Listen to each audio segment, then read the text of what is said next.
So today we're going to be doing some exercises that you can do with a long foam roller. This is 90 centimetres. But if you don't have one and you don't have the space to store one, then you do have options. So this is also a lovely option if you're feeling a bit too tender to lie on your foam roller, because some of them can be a little bit solid, shall we say. So you've got a spare mat. It doesn't have to be a thick, 1 centimetre thick mat like my one here. It can be one of the thin exercise mats. You may want to have ready a cushion or a head block, and you'll know why in a moment. So, down to the techie bit. We're going to roll up our mats a little bit like an ice cream cone, and it will take a few goes at first possibly. You might strike out lucky first time. So I'm taking one corner and I'm aiming it towards, say if you could divide your mat into three, towards 2/3 through. So 1/3, 2/3, around about there. And I may change my mind and shift and change this a little bit. So I'm rolling it as tight as I can. Don't have to be too scientific about it. Keep going, going, going. It might work first time for me here. There we go. So it's a very long ice cream cone. And feel free to pause the video and stop and curse quietly whilst you try and master this. You should have one end which is slightly wider than the other, and that is where your pelvis goes, and this is where your head goes. Now this one will be a little low at the bottom here, which is why you want your block, cushion, rolled up jumper, something underneath the head, otherwise you'll feel like your head's falling back and it will feel uncomfortable. You don't have to have a mat underneath, but I just found that you can see a little better if I am doing this on here. And then we go into our exercises. So, again, place your pelvis on the wider end, grab your block, lay down with control, do use your hands. So it's not going to be as wobbly as a normal foam roller, this little homemade one, but it will give you that feeling of pressure and gentle awareness of the muscles either side of your spine. Now if even here you're feeling very wobbly, widen the feet and knees to about the width of your mat, and you should feel a bit sturdier. Do hold onto the floor with your arms. Most importantly throughout, breathe deeply. Any low back discomfort or feeling of ache, gently imprint the spine by sliding the ribs down towards the hips. You're engaging your abs, you're feeling that your low back is gently lengthened, and that should take any ache out of the low back. If you can manage and it feels good, then do aim for a neutral spine with your hip bones and pubic bone lined up horizontally in a slight curve in the low back. Holding on for a moment, allow the shoulders to open. These pecs here, this pec area here can get so tight, so it's really lovely just to let that open. Feel free to play around with the arm position. Deep breaths. So if you have been doing any manual work or press-ups or anything, you may feel this quite a lot, or if you have a very rounded shoulder position from desk work or driving, or poor postural alignment, this can feel quite strong, so just bring your arms down if it does. Still breathing deeply, in through the nose if you can manage, out through the mouth. And you will feel little moments of referral or increased tension. Breathe into that and allow it to release as you go. So arms up towards the ceiling. Try again to find that breadth across the front of the chest. We're holding a box that is our shoulder distance apart, or if you need that kind of idea, maybe an A4 folder lengthways between the hands. And our arms are being sucked up to the tubes towards the ceiling, and then gently allow them to drop down. And your shoulder blades will melt either side of the roller. Don't pinch them down, don't overwork. This isn't a go hard or go home situation.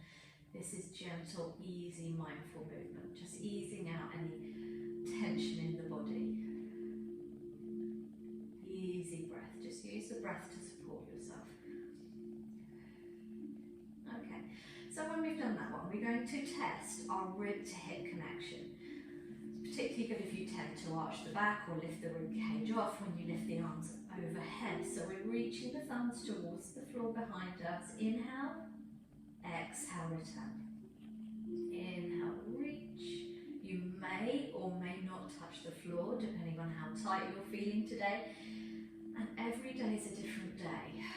So worry less about comparing yourself to anyone else or even yourself the day before or the week before. Just see how your body feels today. Just focus on keeping that gentle connection of the abs at the front. That should feel good. So we're going for, we're aiming towards pleasurable movement as opposed to chasing the pain. And then let's scissor the arms and spot the difference. So one arm will feel like it easily reaches towards the floor, up and behind you. And one of them maybe will feel a little restricted. So go with that. And if you want to try and even yourself out, I'm going a bit smaller now, you will match your weaker side and then gradually encourage both mindfully to just extend a bit further. Again, listening to the body and to any complaints you might hear or feel.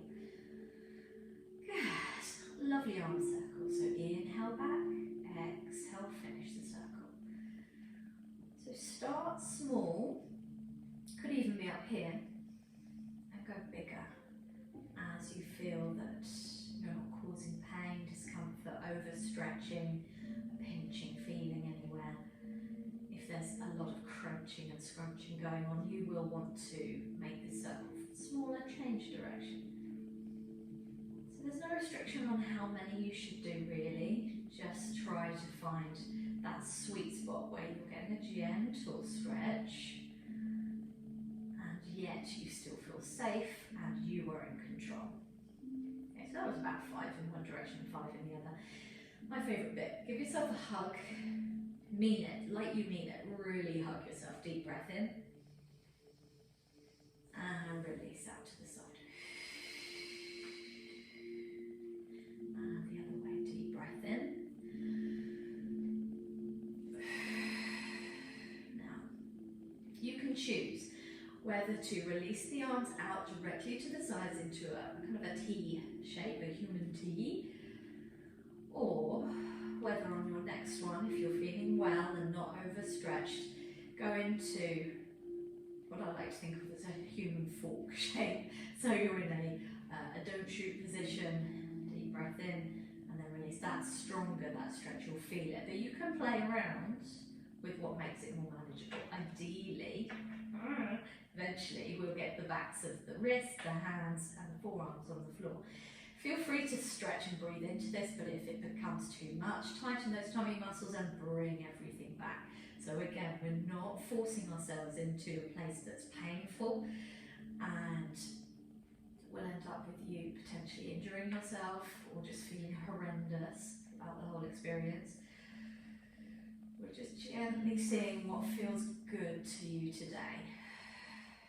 Again, disregarding what's happened previously.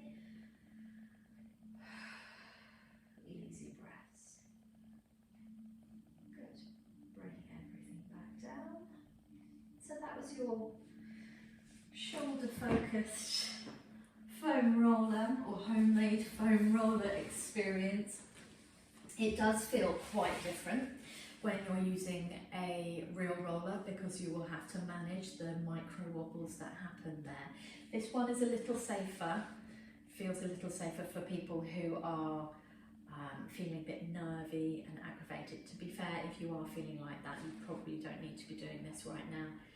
Go see your physio, go get diagnosed, go get help, and just ease everything out. Just easy movements will be just fine for you. And when you're feeling better, do try this. Let me know how you get on. These are my favourite movements for gently opening the chest, particularly if I've overdone it, if I've been lifting boxes, children, if I've been doing press-ups and I just feel a little overworked here. I was exactly the same when I was feeding and carrying my babies. If you're feeling overworked here, this will just help to gently open you up again. and feel free in that neck area. Okay, see you.